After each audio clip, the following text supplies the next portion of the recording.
PPSC physics lecturer 2017 का पास paper है ये। तो टोटल 100 मार्क्स का पेपर होता है और जिनमें 80 मार्क्स जो होते हैं वो फिजिक्स सब्जेक्ट से रिलेटेड होते हैं और 20 मार्क्स जो होते हैं वो जनरल नॉलेज के होते हैं। तो पूरा पेपर यहाँ पे हम डिस्कस करेंगे और वीडियो को एंड तक देखिएगा ताकि आपकी हेल्प हो सके और जो इनकमिंग लेक्चरर का जो फिजिक्स का पेपर है उनमें ये आपकी हेल्प करेगा ये पास्ट पेपर। तो आपको आइडिया हो जाएगा किस तरह के क्वेश्चंस पूछे जाते हैं। MCQs number 1, 2 forces of 5 Newton and 7 Newton can produce resultant of। दो फोर्सेज हैं 5 न्यूटन एंड 7 न्यूटन, उनका जो रिजल्टेंट होता है वो होता है 10 न्यूटन के इक्वल। सी करेक्ट आंसर है। MCQs number 2, the number of the significant figures in value 0.005005 are. इस वैल्यू के अंदर नंबर ऑफ सिग्निफिकेंट कितने हैं डिजिट, वो हैं 4। MCQs number 3, A car start from Lahore and goes 60 kilometre north toward the Gujranwala. After travelling 60 kilometre the car immediately turns around and return to the Lahore. The total time for his round trip 2 hours. The magnitude of the average velocity of the car for this round trip are।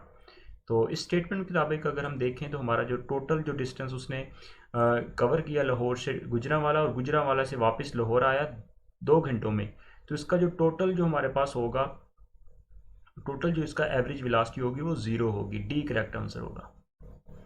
MCQs number 4 की बात करते हैं। The term mass refer to the name same physical concept as that of. Mass जो होता है ये inertia कहलाता है। किसी भी बॉडी का जो मैस होता है वो इनर्शिया कहलाता है, जो बॉडी को रेजिस्ट करता है मोशन में। न्यूटन का फर्स्ट लॉ भी वो होता है, इनर्शिया कहलाता है। MCQs नंबर 5 की बात करते हैं। The amount of work required to stop a moving object. जो अमाउंट ऑफ वर्क होता है, एनर्जी होती है जो रोकती है किसी भी मूविंग ऑब्जेक्ट को, उसको हम कहते हैं the kinetic energy of the object. Kinetic energy of the object होती है वो। MCQ number 6, the momentum of an object at any particular is and of time is independent of its is known as acceleration कहलाता है ये, independent of acceleration. MCQ number 7, the sphere A has mass with and is moving with velocity v, its make a head on elastic collision.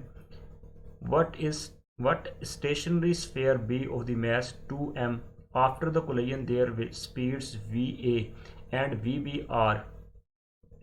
तो collision के बाद उसकी जो speed होगी वो हमने बतानी है, कितनी होगी, va और vb दो मैसेस की।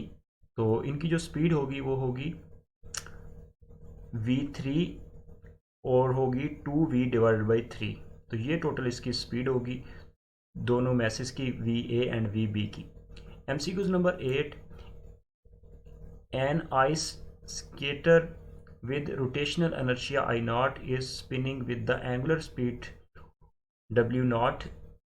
She pull her arm in, thereby increasing her angular speed to 4 W naught. Her rotational inertia is then 1 by 4. According to formula I1 omega 1 is equal to I2 omega 2। तो correct answer इसका है वो I naught divided by 4। Next बात करते हैं 9, if the radius of earth is expressed by r and mass of the earth is represented by m, the ratio of the gravitational acceleration g to the universal gravitational constant g small g divided by g capital G on the surface of the earth is। According to this statement the correct answer is capital M divided by r square। capital M is the mass of earth, r is the radius of the earth square, m divided by R square. एक correct answer है। MCQs number 10, इसके अंदर थोड़ी सी confusion है, यहाँ पे मैंने इसको हाईलाइट कर लिया थोड़ा सा, यहाँ पे थोड़ी सी कन्फ्यूजन है तो इसको फिर भी करते हैं MCQs को। A spring scale is calibrated in the newtons and it's use to weigh sugar. If it were possible to the weigh sugar at the following location the buyer will get the most sugar in the newton at. तो मतलब हमने Newton's में बतानी है कितनी sugar जो होगी वो, इसका करेक्ट आंसर है D. At the centre of the earth जो होगा वो क्या करेगा, जो बायर होगा खरीदने वाला होगा, गेट करेगा most sugar in the Newton. कहाँ पे होगा वो, at the centre of the earth. तो यहाँ पे थोड़ी सी कन्फ्यूजन है, इसको आप देख लीजिएगा, लेकिन इसके मुताबिक जो करेक्ट आंसर है वो डी है। MCQ number 11, the hydraulic automobile jack work on the basis of. Hydraulic brake जो ब्रेक सिस्टम जो होता है, ये पास्कल लॉ जो प्रिंसिपल होता है उसके मुताबिक ये वर्क करती है। Braking system, hydraulic brake system जो होता है या प्रेस सिस्टम जो होता है। MCQ number 12, A high altitude some persons feel that the blood is flowing out of the noise or air. This is because high altitude के ऊपर जो खून बाहर आ जाता है नाक से और कानों से, इसकी वजह क्या होती है? बी करेक्ट आंसर है, एटमॉस्फेरिक प्रेशर जो होता है वो डिक्रीज कर जाता है वहां पर। MCQ number 13, a body of mass m moving at constant velocity v hit another body of the same masses moving with the velocity v/2 but in the opposite direction and sticks to it, the common velocity after the collision। तो common velocity क्या होगी collision के बाद? वो होगी v/4। ए correct answer है। MCQ number 14, the equation of state for n mole of a ideal gas PV = nRT, the SI unit for the universal gas constant R is। Universal gas constant का unit क्या होता है? वो होता है joule पर kelvin पर mole. C correct answer. MCQs number 15, the second law of thermodynamics when the stated with reference to heat engine is called. Correct answer है केल्विन स्टेटमेंट कहलाता है according to this. MCQs number 16, zeroth law of thermodynamics help us to define the. Zeroth law जो होता है ये हमें temperature के बारे में बताता है, थर्मल इक्विलिब्रियम के बारे में बताता है। नेक्स्ट बात करते हैं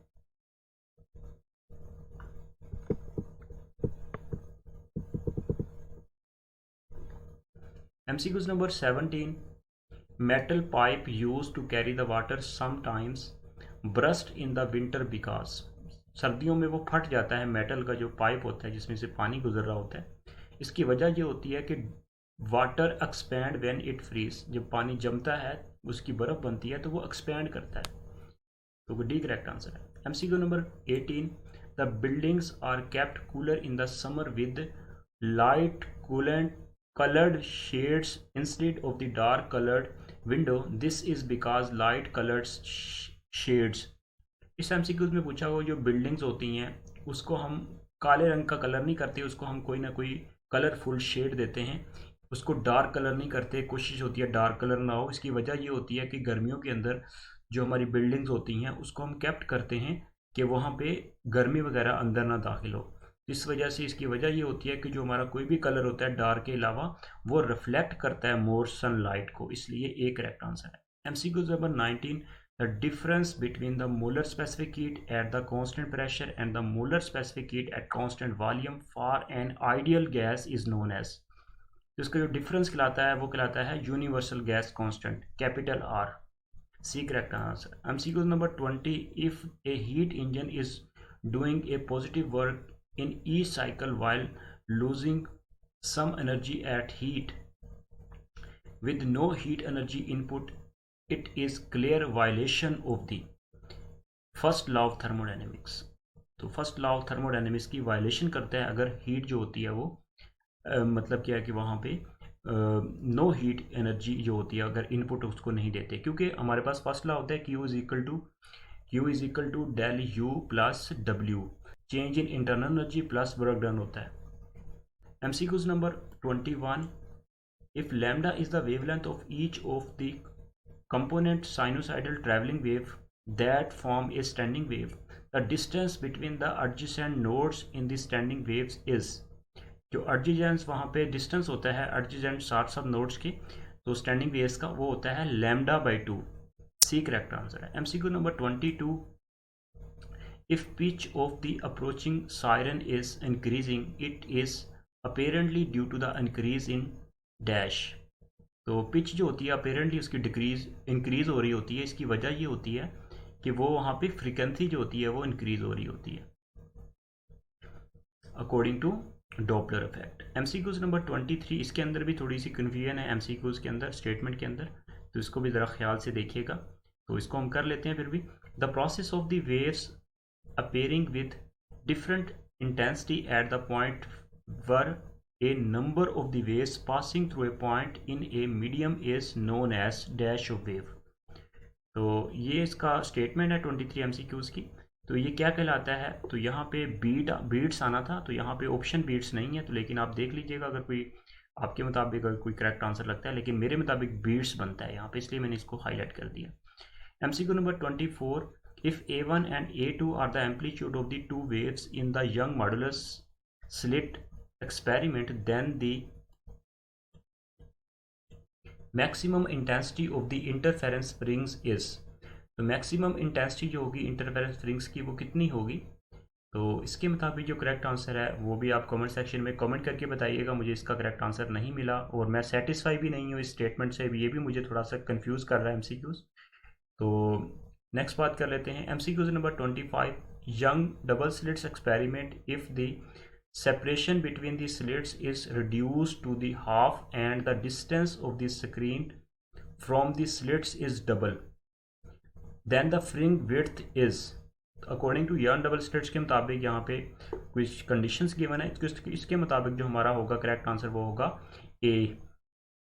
MCQ number 26, the produce circularly polarized light, the phase difference between the two perpendicular polarized light ray of the equal magnitude should be।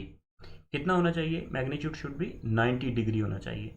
MCQ number 27, which of the type of waves can not polarised, कौन सी wave जो होती है वो polarised नहीं हो सकती। Sound wave जो होती है ये पोलराइज्ड नहीं होती। इंपॉर्टेंट MCQs था ये। MCQ नंबर 28 और 29 में भी थोड़ी कन्फ्यूजन है, इसको भी आप देखिएगा खुद से।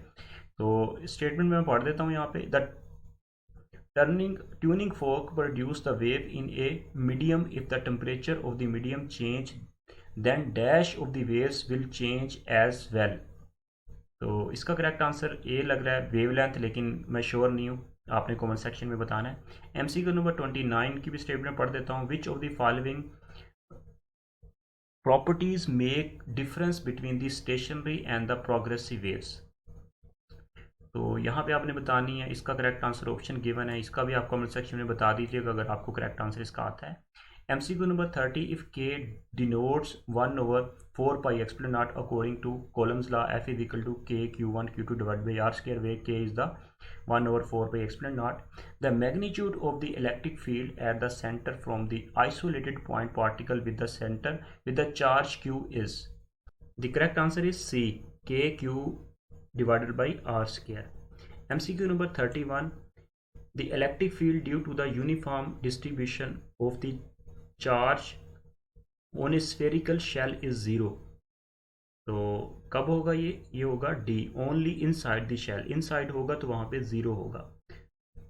MCQs number 32, an electron travel due to the north through a vacuum in the region of the uniform magnetic field B that is also directed to due to north, the electron will be। तो इसका correct answer है C, be unaffected by the field, field की वजह से वो unaffected होगा। Next बात करते हैं MCQs नंबर 33। MCQs नंबर 33 के अंदर भी थोड़ी सी कन्फ्यूजन है, इसको भी आप देखिएगा, लेकिन हम इसको कर लेते हैं। The statement that magnetic field lines form closed loop is a directed consequence of. According to this statement is correct answer is Gauss's law for the magnetism, A correct answer है। MCQ number 34, a person with the near sightedness will be use eye glasses having the. तो ये defects of आई है, ये इसके मुताबिक हमने बताना है। तो करेक्ट आंसर डाइवर्जिंग लेंस हम वहाँ पे यूज़ करेंगे नियर साइडनेस की वजह से। MCQ number 35, light from the some stars shows an apparent change in the frequency because of, according to Doppler's applications, the correct answer is B, relative motion होगा। MCQ number 36, the electric flux is negative when the angle between A and E is। Negative कब होगा, जब angle हमारा होगा greater than 90 होगा, D correct answer. MCQ number 37, Newton's law of gravitation between the two mass particles resembles with dash, correct answer is B, Coulomb's law of the electrostatic charge. Coulomb's law के मुताबिक gravitation law उससे मुशाबहत रखता है। MCQ number 38, the speed of charging and discharging a capacitor depend upon the product of the capacitance on resistance. ये product होता है R C का, R C is equal to T के इक्वल होता है, तो इसलिए ये हमारे पास होगा resistance. MCQ number 39, the magnitude of the force on a moving charge carrier is maximum when the angle between the velocity of the carrier and the magnetic field is 90 degree angle होगा। MCQ number 40, इसके अंदर भी थोड़ी confusion है, इसको भी खुद से देखिएगा, इसको हम कर लेते हैं। The armature current in A DC motor is maximum when the motor has dash. Correct answer is just start, जब स्टार्ट ही होगी उस वक्त क्या होगा, मैक्सिमम होगा वहां पे।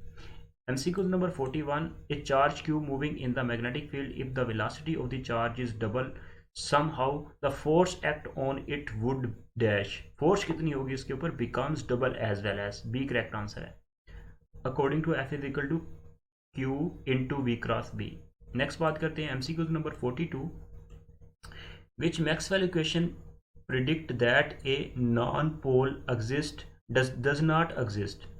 तो कौन सी मैक्सवेल इक्वेशंस 4 फेमस इक्वेशंस है, उनमें से जो इक्वेशन है डेल डॉट बी, ये डाइवर्जेंस है, magnetic field is equal to 0, ये हमारे पास होता है नॉन पोल जो होता है, मोनोपोल एग्जिस्ट नहीं करता। MCQ number 43, electromagnetic waves carries, electromagnetic wave जो होती हैं ये चार्ज नहीं होता है। MCQ number 44, two parallel wires carry the current in opposite direction will be. दो पैरेलल वायर्स हैं, उसके अंदर करंट जो होगा वो वायर के अंदर जो अपोजिट डायरेक्शन में वो कैरी कर रहा है, तो वो जो वायर्स होंगी वो रिपेल ईच अदर होंगी। एक करेक्ट आंसर है। MCQ number 45, when A neutron is captured by the proton it result in the formation of. Correct answer is a, deuteron and A gamma ray photon जो होगी वो। MCQ number 46, the subatomic particle having the mass equal to greater than that of the proton are dash। the correct answer is baryons। D correct answer। MCQ number 47, photodiodes work when it is। photodiode कब work करती है, जब वो reverse bias में होती है। D correct answer। MCQ number 48, one proton is composed of, according to quarks theory, 2 up and 1 down quarks। MCQ number 49, in nuclear reactor moderator are used to। Nuclear reactor के अंदर moderator हम use करते हैं, इसका function क्या होता है, इसका फंक्शन होता है slow down the neutrons. D correct answer है, न्यूटन की रफ्तार को कम कर देते हैं, फर्दर रिएक्शन जो होता है वो नहीं प्रोड्यूस होता। MCQ number 50, last MCQs, which of the following are the not electromagnetic radiations. कौन सी रेडिएशंस नहीं है इलेक्ट्रोमैग्नेटिक, वो है कैथोड रेज। कैथोड रेज जो होती हैं ये इलेक्ट्रोमैग्नेटिक रेडिएशंस नहीं होती। इंशाल्लाह नेक्स्ट हम लेके चलेंगे 51 MCQ से। तो इंशाल्लाह ये पास पेपर है 2017 का PPSC फिजिक्स लेक्चरर का, ये आप इसको देखिएगा अच्छे से, खुद से कीजिएगा। यहाँ पे इसका सोल्यूशन भी बता रहा हूँ, लेकिन आपने खुद से भी इसको देखना है। यहाँ से आपको एक आइडिया मिलेगा, जनरल आइडिया मिलेगा किस तरह के, कहाँ से, मतलब किन सब्जेक्ट को, किन मोस्ट इंपॉर्टेंट जो ब्रांचेज है फिजिक्स की, किन को जहाँ पे फोकस कर रहा है एग्जामिनर। तो इनको आप कीजिएगा, इंशाल्लाह आपकी काफ़ी हेल्प होगी।